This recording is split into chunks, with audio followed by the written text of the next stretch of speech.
بيقولوا عليك جدع وما بتتأخرش عن أي حد وصاحب صاحبك، والكلام ده طبعا بيفرحك ويبسطك.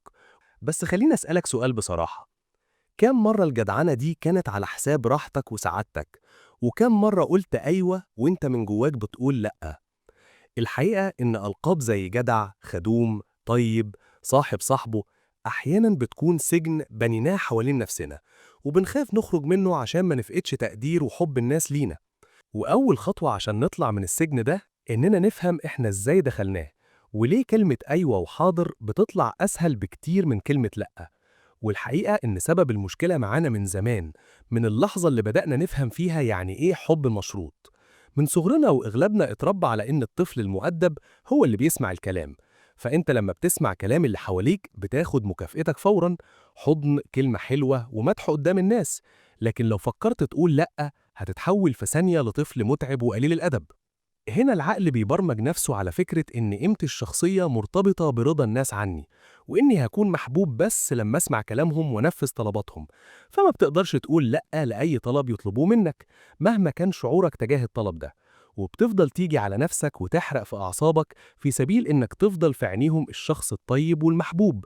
وبيكون رضا الناس عنك هو المسكن اللي بيحسسك بالأمان، بس للأسف ده أمان مزيف.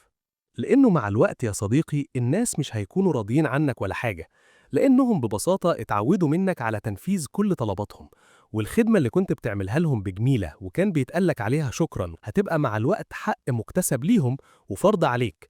ومع أول مرة يحصل لك فيها ظرف وتعتذر عن تنفيذ طلباتهم، هينسوا ليك المليون مرة اللي خدمتهم فيها، وهتبقى في نظرهم مقصر. بس لازم تعرف إن المشكلة الأكبر مش فيهم، المشكلة فيك أنت ومحاولاتك المستمرة لإرضاء كل اللي حواليك، والضريبة الغالية اللي بتدفعها من صحتك ونفسيتك كل يوم. لأنك ببساطة بتكون كأنك معلق يافطة على صدرك مكتوب عليها أنا متاح للاستغلال. فبتكون علاقاتك مش قايمة على المودة والاحترام والمنفعة المتبادلة، بل على استنزافك واستغلال جدعنتك لأقصى درجة. والنتيجة الطبيعية لده هي تدني احترامك لذاتك، لأنك ربطت قيمتك الشخصية برضا الناس عنك، ورضا الناس يا صديقي غاية لا تدرك. وده اللي هيخليك تعيش في حالة دايما من الاحتراق النفسي، لأنك دايما مشغول في إرضاء الآخرين لدرجة إنك بتنسى نفسك. عشان كده الوضع ده مش هينفع يستمر، ولازم نشوف حلول حقيقية عشان نوقف الاستنزاف ده. وأول خطوة في طريق الحل هي إننا نفرق بين الشخص اللي فعلا يستحق المساعدة والشخص اللي لازم نقول له لأ بدون تردد وبقلب جامد. لأنه الهدف يا صديقي مش إنك ترفض مساعدة كل الناس أو إنك تكون أناني، لأ أبدا. الله في عون العبد ما كان العبد في عون أخيه. الهدف إنك توفر طاقتك للي يستاهلها بجد، اللي بيلجأ لك لما بيكون عنده مشكلة حقيقية عاجز عن حلها، مش الشخص اللي بيستسهل وبيرمي عليك أي حاجة.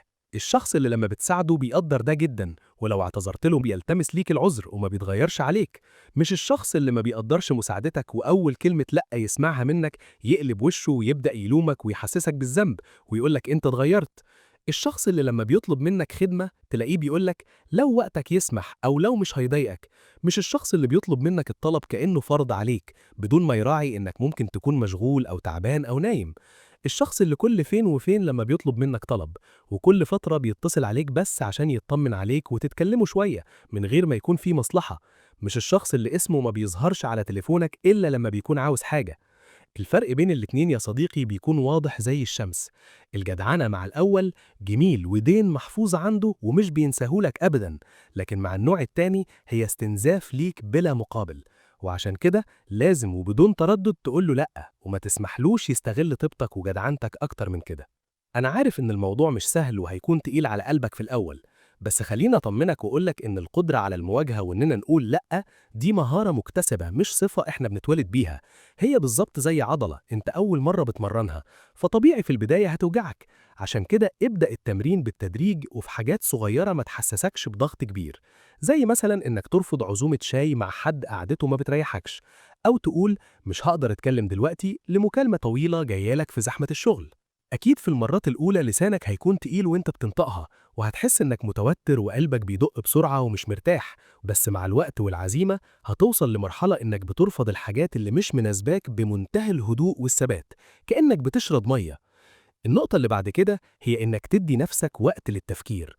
يعني حتى لو قررت إنك هتوافق على الحاجة المطلوبة منك، ما تردش بالموافقة فوراً. لازم تدي نفسك مساحة تفكر في الموضوع كويس، والوقت ده في حد ذاته بيوصل رسالة للي بيكلمك إنك كنت مشغول وقت ما طلب منك الخدمة دي.